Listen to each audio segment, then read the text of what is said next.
স্বপ্নের নায়ক সালমান শাহ, জন্ম 19 সেপ্টেম্বর 1971, মৃত্যু 6 সেপ্টেম্বর 1996। জনপ্রিয় নায়ক সালমান শাহর আসল নাম চৌধুরী মোহাম্মদ শাহরিয়ার ইমন।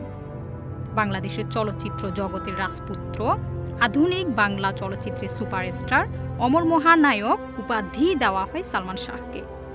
1993 সালে সোহানুর রহমান সোহান পরিচালিত কেয়ামত থেকে কেয়ামত ছবি মুক্তি পায়। একই ছবিতে নায়িকা মৌসুমীর অভিষেক হয়।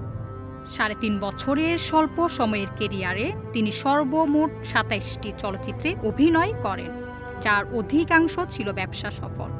90 দশকের জনপ্রিয় নায়ক সালমান শাহ ছিল তারুণ্যের ক্রেজ।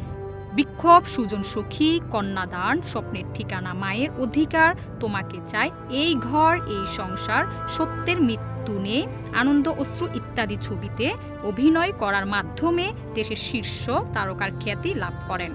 1996 সালের 6 সেপ্টেম্বর তিনি মৃত্যুবরণ করেন।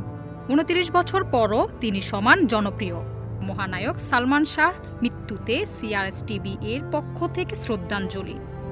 অভিনয় শৈলীর কারণে সালমান শাহ বেঁচে আছে কোটি ভক্তের হৃদয়ে। জিনাত নুসাইবা, CRSTV, চট্টগ্রাম।